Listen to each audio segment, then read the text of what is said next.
DMD display working perfectly.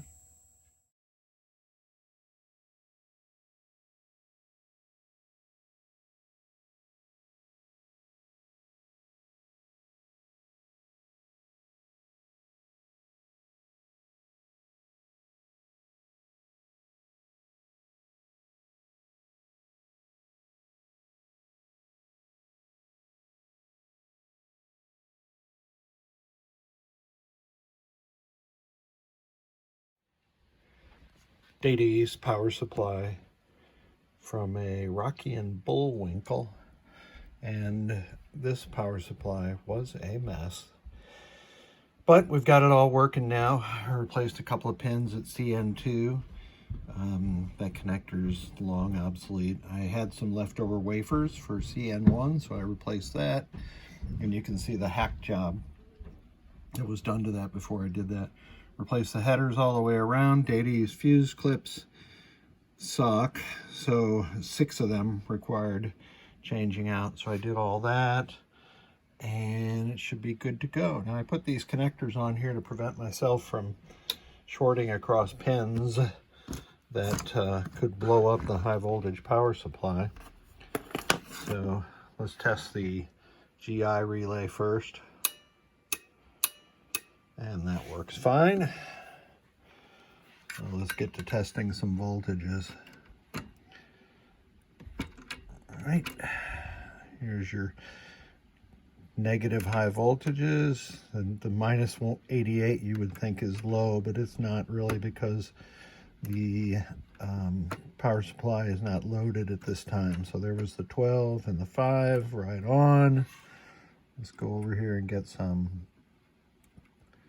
flash lamp voltage and some coil voltage. All good to go. One more 5-volt reading. There we go. So this power supply, despite its decrepit look when it came in, is now rock solid again.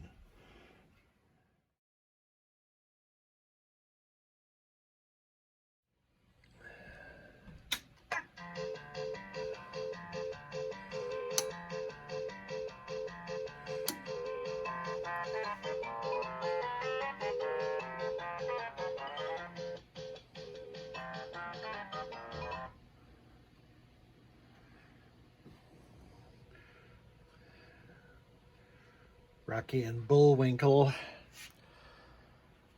MPU board, which is very clean, and I'll take that battery holder off when I'm done because I've installed NVRAM. Pardon all the wires here. I don't usually test all these boards at the same time, but I had the MPU, I've got this dot controller, and the soundboard all on my bench at the same time. So let's put it into test.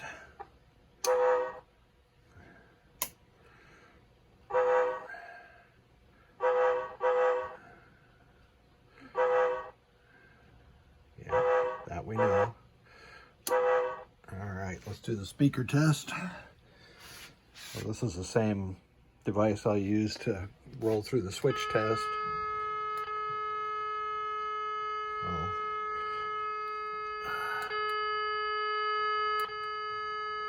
Hello there! Oh boy! Boris Batinoff.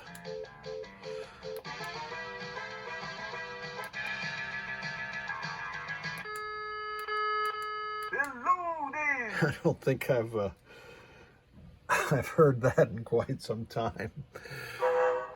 All right, display test. Now this is a Stern display. It came out of an Iron Man Vault edition, and it's a 5-volt display. And for whatever reason, on Data East games, it shifts the display up one row and it copies the top row to the bottom row, and you can see that in a track mode.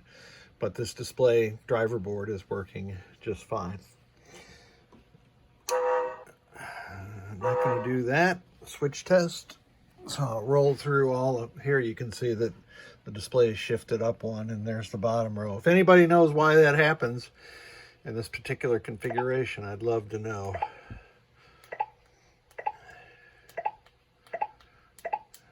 That's all of column 1.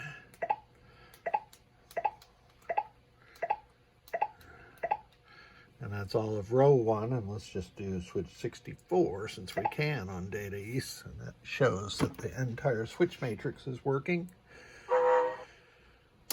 And lamp matrix. See if I can shade that a little bit. But that is the normal lamp matrix operation, alternating each row. And Data East allows you to run through the rows one at a time, which I imagine would be useful sometime. I haven't found a use for it yet. And you can do the same thing with the columns. You can see those working properly also. And you can even do the same thing with each individual lamp.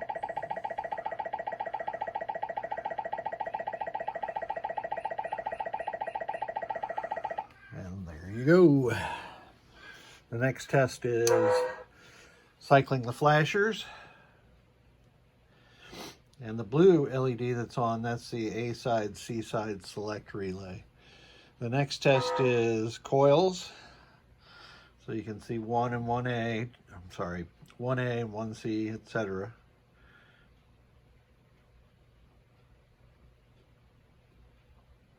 With 6, 7. And then it leaves the C side connected and it starts going through the rest of the coils. Normal operation. This is the special solenoids. And all of those are working under CPU control. Now I'm going to take a ground wire and ground the inputs.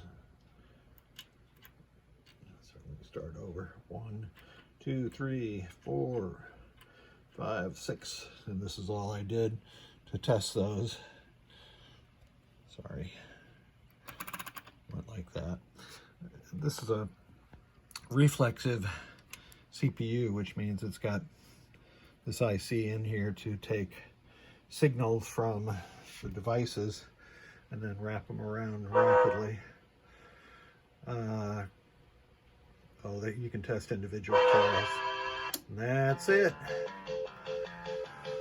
So fortunately, this display controller really only needed the, well, first it needed the ROM covered, and then I reflowed the headers on the power input, which those fracture often.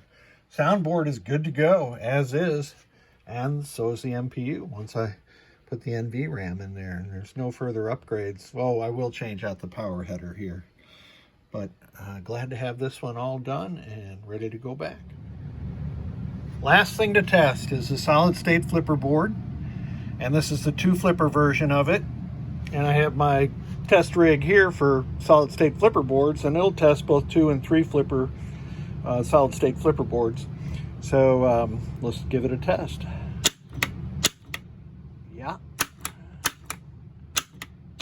working just fine. That hangs up because this flipper thing is hogged out down here.